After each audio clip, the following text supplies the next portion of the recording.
નમસ્કાર વિદ્યાર્થી મિત્રો, ન્યૂ શ્રદ્ધા વિદ્યાલયની યુટ્યુબ ચેનલમાં આપ સૌનું સ્વાગત છે।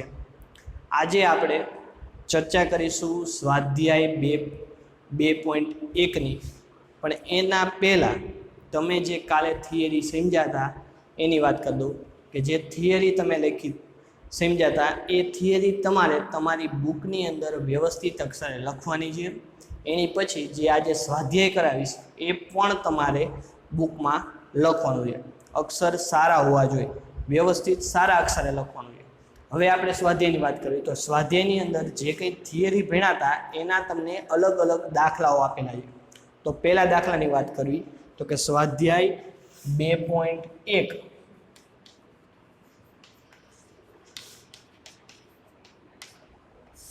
એની અંદર દાખલા નંબર 1 એની રકમ કંઈક આવી આપી છે આપણને કે નીચે આપેલી અભિવ્યક્તિઓ પૈકી કઈ બહુપદી એક ચલવાળી છે અને કઈ બહુપદી એક ચલવાળી નથી, તમારા જવાબ માટે કારણ આપો। તો અહીંયા આપણે જો એક ચલવાળી બહુપદી હોય તો એમ લખવાનું કે એક ચલવાળી બહુપદી છે, અથવા તો ન હોય તો કેમ નથી એનું કારણ આપવાનું છે આપણે।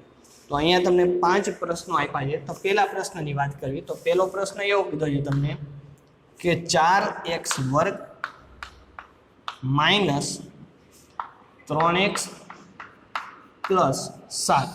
તો આ જે બહુપદી છે પહેલી બહુપદી છે એની અંદર તમને અહીંયા જોઈ શકો છો કે ચલ આપણી પાસે કેટલા છે, એક જ ચલ છે અને ચલ કયો છે, x છે। તો આ x ચલ છે એટલે એક ચલ આપેલો છે, તેથી આપેલ બહુપદી કેવી થશે, એક ચલવાળી બહુપદી થશે। તો અહીંયા લખવી આપણે કે આપેલ અભિવ્યક્તિ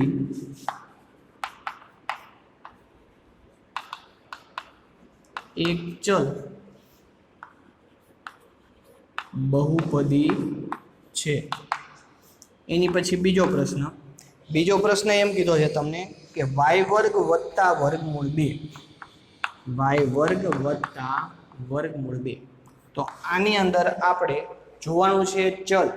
તો ચલ તરીકે શું છે આપણી પાસે y છે, તો કે y કેટલા ચલ છે, અહીંયા એક જ ચલ છે y। તો આ કેટલા ચલવાળી બહુપદી થશે, એક ચલવાળી। તો નીચે પણ આની જેમ જ લખવાનું છે કે આપેલ અભિવ્યક્તિ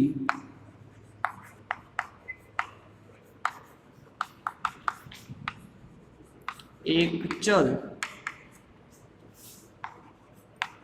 બહુપદી છે।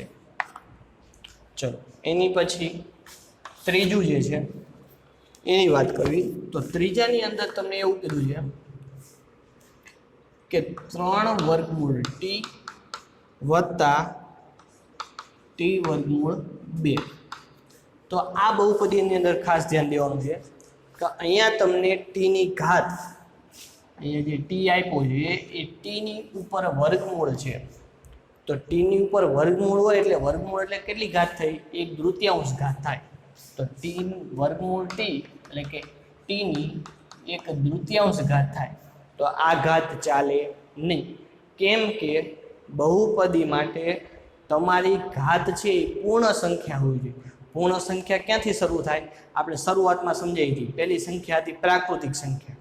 પ્રાકૃતિક સંખ્યા હતી 1 2 3 4, એની પછી આવતી હતી પૂર્ણ સંખ્યા। પૂર્ણ સંખ્યા શરૂ થતી હતી 0 થી, 0 1 2 3 4।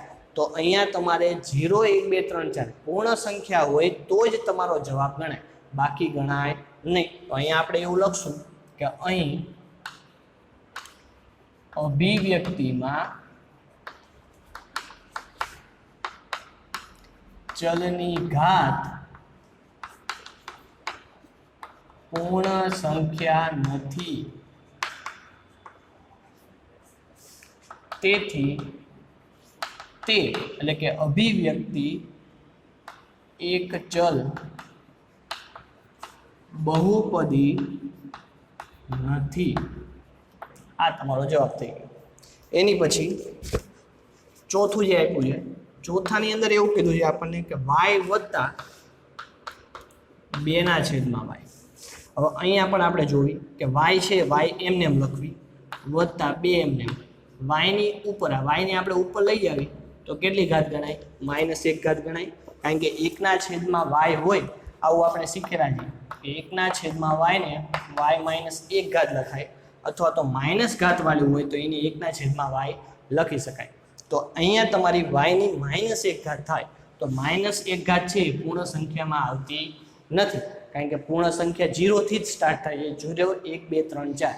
તો આ સંખ્યા આવશે નહીં. તો અહીંયા આપણે જવાબ લખશું કે અહીં અભિવ્યક્તિમાં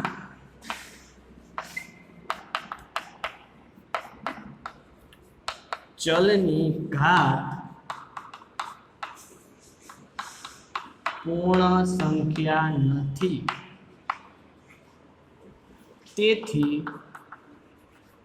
તે એક ચલ બહુપદી નથી. ચલો આ 4 દાખલા થયા. એની પછી છેલ્લું આપેલું છે આપણને 5મું. તો કે 5માની અંદર આપણને શું કીધું છે કે x-ની 10 ઘાત વત્તા y-ની 3 ઘાત વત્તા t-ની 50 ઘાત. તો અહીંયા તમને x-ની 10 ઘાત વત્તા y-ની 3 ઘાત વત્તા t-ની 50 ઘાત આપી છે. તો અહીંયા તમારી પાસે ચલ કેટલા થયા? તો કે આ 1 2 3 ચલ થાય છે. આપણે બહુપદી કઈ માંગી છે? એક ચલ વાળી. તો અહીંયા જવાબમાં લખશું કે અહીં અભિવ્યક્તિમાં 3 ચલ x y અને t હોવાથી આપેલ અભિવ્યક્તિ એક ચલ બહુપદી નથી. અહીંયા આપણને 3 ચલ આપ્યા છે, તો 3 ચલ આપેલા હોવાથી આ જે અભિવ્યક્તિ છે એ એક ચલ અભિવ્યક્તિ, એક ચલ બહુપદી નથી. ફરીથી આપણે સમજી લેવી કે શરૂઆતથી કે પહેલો પ્રશ્ન છે એમાં એવું કીધું છે કે એક ચલ બહુપદી છે કે નહીં ચકાસો અને કારણ આપો. તો સૌથી જે પહેલી બહુપદી છે એમાં x એક જ ચલ હતો, તો આપણે જવાબમાં લખ્યું કે આપેલ અભિવ્યક્તિ એક ચલ બહુપદી છે. બીજી જે હતી એની અંદર y નો વર્ગ હતો. અહીંયા વર્ગમૂળ 2માં કન્ફ્યુઝ ના થતા, કારણ કે આપણે ચલ જ જોવાનું છે. અહીંયા સાઈડમાં તમને વર્ગમૂળ 2 વર્ગમૂળ 3 વર્ગમૂળ 5 વર્ગમૂળ 2/3 આવું ગમે તે આપી દે એનાથી આપણે નિસ્બત નથી. આપણે ચલને જ જોવાનો છે કે ચલ છે તો ચલની ઘાતાંક પૂર્ણ સંખ્યા હોવી જોઈએ, આ નિયમ. તો y નો વર્ગ છે તો અહીંયા તમને y એક જ ચલ આપ્યો છે, તો આપેલ અભિવ્યક્તિ એક ચલ બહુપદી છે. પછી ત્રીજું છે તો ત્રીજામાં અહીંયા વર્ગમૂળ t આપ્યું છે, તો વર્ગમૂળ t નો અર્થ શું થાય? t ની 1/3 ઘાત. તો જે ઘાત છે તમારી એ પૂર્ણ સંખ્યા નથી, તો પૂર્ણ સંખ્યા ના હોય તો એક ચલ બહુપદી નથી. એ જ વસ્તુ ચોથામાં 2/y આપ્યું હતું, તો 2/y ને લખવું હોય તો 2y y-ની -1 ઘાત થશે. તો -1 ઘાત છે એ પૂર્ણ સંખ્યા નથી, તેથી એક ચલ બહુપદી નથી.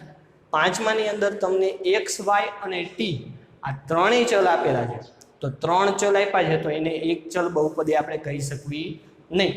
એની પછી બીજા પ્રશ્નની વાત કરવી તો બીજા પ્રશ્નની અંદર તમને સૂચના આપવામાં આવી છે કે નીચેનામાં x વર્ગનો સહગુણક લખો.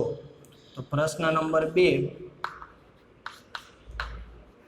નીચેનામાં x વર્ગનો સહગુણક લખો. હવે x વર્ગનો સહગુણક લખવાનો છે, આપણે બીજાનો લખવાનો નથી. તો પહેલો જે પ્રશ્ન છે એની અંદર તમને આપેલું છે કે 2 + x વર્ગ + x, આ પહેલો પ્રશ્ન થયો. બીજો પ્રશ્ન આપ્યો છે તમને 2 - x વર્ગ + x ઘન, આ બીજો પ્રશ્ન છે. ત્રીજો પ્રશ્ન છે તમારો કે π/2 π/2 x વર્ગ + x, અને ચોથો પ્રશ્ન છે તમારો વર્ગમૂળ 2x માઇનસ 1. તો આજે 4 દાખલા આપ્યા છે તે 4માં તમારે x વર્ગનો સહગુણક શોધવાનો છે. અહીંયા આપણને સ્પેસિફિક શબ્દથી કીધું છે કે x વર્ગનો જ સહગુણક, x નો લેવાનો નથી, બીજા એક પણ ચલનો વાત કરવાની નથી. તો જે x વર્ગનો સહગુણક છે તો અહીંયા પેલા x વર્ગ છે એની નીચે આપણે લીટી કરી નાખવી. તો આ 2 અહીંયા x વર્ગ છે, આની અંદર x વર્ગ નથી.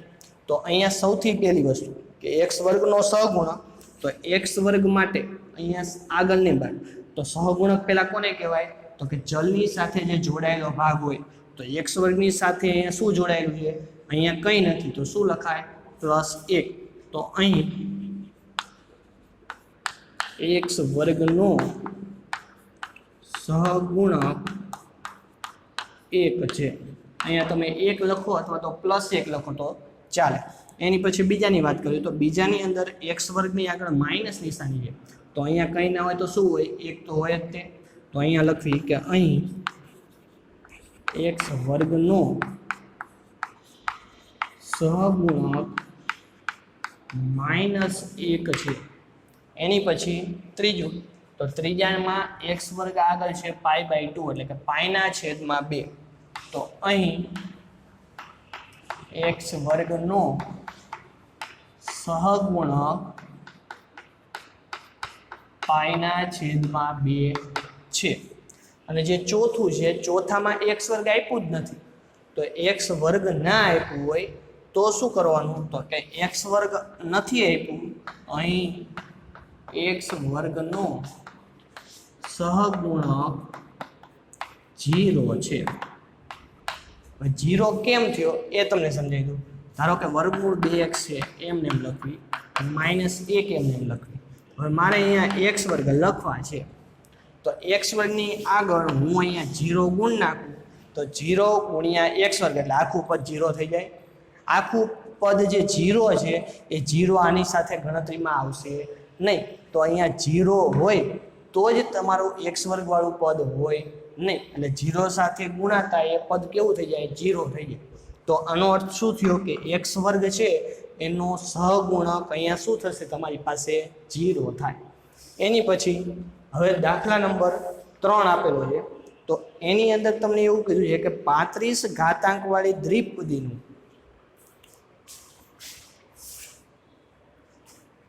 પ્રશ્ન નંબર 3 એની અંદર 2 પ્રશ્ન પૂછ્યા છે. પહેલો પ્રશ્ન એવો પૂછ્યો છે કે 35 ઘાતાંક વાળી દ્વિપદીનું ઉદાહરણ.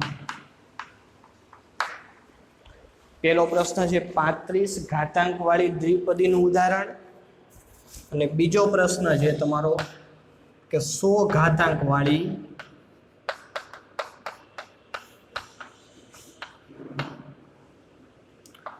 એક પદીનું ઉદાહરણ.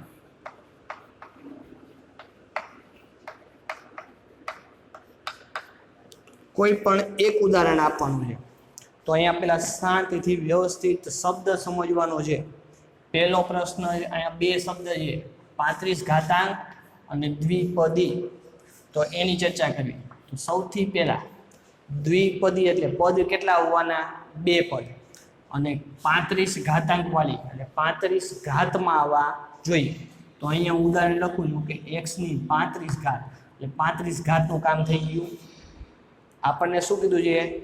x ની 35 ઘાત એટલે કે 35 ઘાત આવી ગઈ એટલે 35 ઘાતાંકનું કામ થઈ ગયું. પછી દ્વિપદી એટલે 2 જ પદ હોવા જોઈએ. તો બીજા પદ તરીકે અહીંયા તમે ગમે તે કિંમત મૂકી શકો. એટલે ધારો કે અહીંયા મેં 2 મૂકી તો આ તમારો જવાબ થઈ ગયો. 2 પદ થયા અને મોટા મોટી ઘાતાંક કેટલી થઈ? 35. તો ઘાતાંક 35 છે તો 35 વાળી ઘાતાંક થઈ ગઈ અને 2 પદ થઈ ગયા એટલે દ્વિપદી થઈ ગઈ. આની સિવાય તમારું ઉદાહરણ તમારે ઘણા બીજા લખો એટલે લખી શકો કે x ની 35 વત્તા 2 ની જગ્યાએ અહીંયા 10 લખી શકો, x ની આગળ 2 લખી શકો. તો આ તમે ગમે તે લખી શકો. આઈડિયા આવી ગયો? 2 જ નિયમ છે, 2 પદ હોવા જોઈએ અને ઘાત કેટલી હોવી જોઈએ? 35. આ 2 નિયમનું પાલન થતું હોય એવું તમે ઉદાહરણ લખી શકો. એની પછી બીજો જે દાખલો છે એની અંદર એવું કીધું છે કે 100 ઘાતાંકવાળી એકપદીનું ઉદાહરણ. અહીંયા લીટી કરવી આપણે કે 100 ઘાતાંક અને બીજો શુદ્ધ શબ્દ લખ્યો છે એકપદી. તો એક જ પદ લેવાનું છે એટલે અહીંયા જે બે પદ છે એની જગ્યાએ એક જ પદ થઈ જશે. પણ ઘાત કેટલી લેવાની આપણે 100. તો ઘાત પહેલા નક્કી થઈ ગઈ તો x ની 100 ઘાત આ ફાઇનલ. પદ કેટલા લેવાના છે 1. આ એક પદ થઈ ગયું. આ તમારો જવાબ મળી ગયો. પણ આની સાથે તમારે બીજું લખવું હોય કે અહીંયા 10x ની 100 ઘાત લખવી હોય તો લખી શકો, 5x ની 100 ઘાત લખવી હોય લખી શકો. કારણ કે ઘાત કેટલી થઈ ગઈ 100 થઈ ગઈ અને બધામાં પદ કેટલા છે એક જ પદ છે. તો આવા તમે અસંખ્ય ઉદાહરણ લખી શકો. તો અહીંયા તમારો પ્રશ્ન નંબર 3 થયો. પછી દાખલા નંબર 4. તો કે ચોથા જે દાખલો છે એની અંદર આપેલું છે તમને કે નીચે આપેલી બહુપદીઓની ઘાત જણાવો. તો નીચે આપેલી બહુપદીઓની ઘાત જણાવો. પહેલો પ્રશ્ન આપ્યો છે આપણને. પેલા પ્રશ્ન લખ નાખવી આપણે કે 5x નો ઘન વત્તા 4x વર્ગ વત્તા 7x. આ પહેલો પ્રશ્ન. એની પછી બીજો પ્રશ્ન કે 4 માઇનસ y નો વર્ગ. એની પછી ત્રીજો કે 5t માઇનસ વર્ગમૂળ 7. અને ચોથો પ્રશ્ન છે કે 3. તો આ 4 પ્રશ્ન આપ્યા છે તમને. તો ચારે પ્રશ્નના જવાબ લખીએ આપણે કે સૌથી પહેલું જે છે 5x ઘન વત્તા 4x વર્ગ વત્તા 7x. તો સૌથી પહેલા ચારેયમાં આપણે જે મોટામાં મોટી ઘાત છે એની ઉપર રાઉન્ડ કરી નાખવી. તો પહેલું જે છે x ની 3 ઘાત મોટામાં મોટી છે તો એના ઉપર રાઉન્ડ કર્યું. બીજાની અંદર x y નો વર્ગ છે. ત્રીજાની અંદર અહીંયા કંઈ નથી તો શું ઘાત હોય 1. અને ચોથામાં ઘાત ચલ જ નથી એટલે ઘાતનો કાંઈ પ્રશ્ન આવતો નથી. તો પહેલાની અંદર જવાબ લખવી. હવે દાખલા નંબર 4 છે એ તમારા ઉદાહરણ જેવું છે જે આપણે કાલે ભણ્યા હતા. તો અહીંયા તમારી પાસે જે x ની 3 ઘાત છે તો જવાબ કઈ રીતે લખવાનો કે અહીં મહત્તમ ઘાતાંક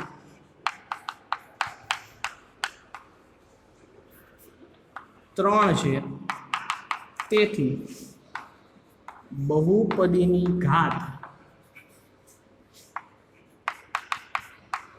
3 થાય. આ તમારો જવાબ. એની પછી બીજામાં જવાબ લખવો હોય તો આ જ રીતે કે અહીં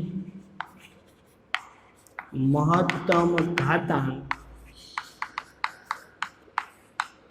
2 છે તેથી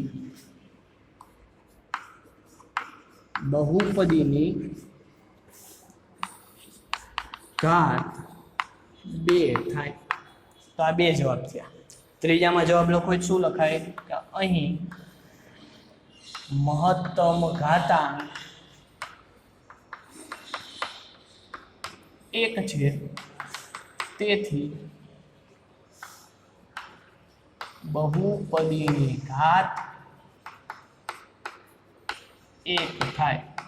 અને છેલ્લો જે છે એની અંદર તો આપેલ જે આ બહુપદી છે એ કેવી બહુપદી છે?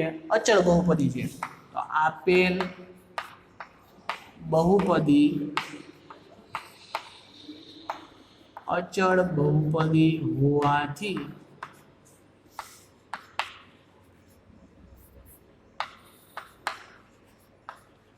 બહુપદીની ઘાત 0 થાય. ચલો આપણે ચારે ચારના જવાબ લખી નાખ્યા. એ ઘાતનો છે. એની પછી હવે જે 5મો દાખલો છે એ તમારો આપ્યો છે કે નીચે આપેલી બહુપદીઓને સુરેખ દ્વિઘાત કે ત્રિઘાત બહુપદીમાં વર્ગીકૃત કરો. તો બહુપદી જે છે દાખલા નંબર 5 એ શેનો છે આપણે તો કે સુરેખ દ્વિઘાત અને ત્રિઘાત. આ ત્રણમાંથી જે બહુપદી આવતી હોય એની સામે બહુપદીનું ખાલી નામ લખવાનું છે આપણે. તો પહેલા તો સૌથી પહેલી બહુપદી છે x વર્ગ વત્તા x નીચે જવાબ લખશું એનો. બીજામાં લખશું x માઇનસ x ઘન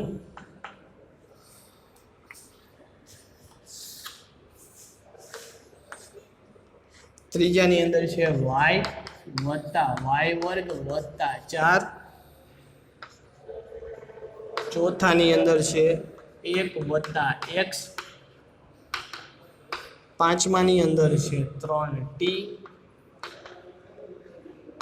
છઠ્ઠાની અંદર છે r વર્ગ. સાતમું જે છે એની અંદર છે 7x નો ઘન. તો આ રીતે તમને 7 બહુપદી આપેલી છે. 7 બહુપદી આપણે કહેવાનું છે કે સુરેખ છે, દ્વિઘાત છે કે ત્રિઘાત છે. તો સૌથી પહેલા આ બહુપદી કયા પ્રકારની છે નક્કી કર્યું હોય તો આપણે મેં તમને કોષ્ટક બનાવડાવ્યું. કોષ્ટકની અંદર પહેલું હતું કે જો એક ઘાત હોય તો સુરેખ કહેવાય, બે ઘાત હોય તો દ્વિઘાત કહેવાય, ત્રણ ઘાત હોય તો ત્રિઘાત કહેવાય. તો પહેલા ઘાત નક્કી કરશું કે બહુપદીની ઘાત કઈ છે. તો મોટામાં મોટી જે ઘાત હોય એની ઉપર રાઉન્ડ કરી નાખવી આપણે. તો મોટામાં મોટી ઘાત કેટલી છે? 2. આની અંદર મોટામાં મોટી ઘાત 3. ત્રીજાની અંદર મોટામાં મોટી ઘાત 2. ચોથાની અંદર મોટામાં મોટી ઘાત અહીંયા કંઈ નથી એટલે શું આવે? 1. પાંચમાની અંદર ઘાત કંઈ નથી તો અહીંયા શું આવે? 1. છઠ્ઠાની અંદર ઘાત કેટલી છે? 2. અને સાતમાની અંદર ઘાત કેટલી છે? 3. તો જવાબ લખશું. જો 2 ઘાત છે તો કઈ બહુપદી થઈ? તો કે દ્વિઘાત બહુપદી. તો અહીંયા લખશું આપણે લીટી કે આપેલ બહુપદી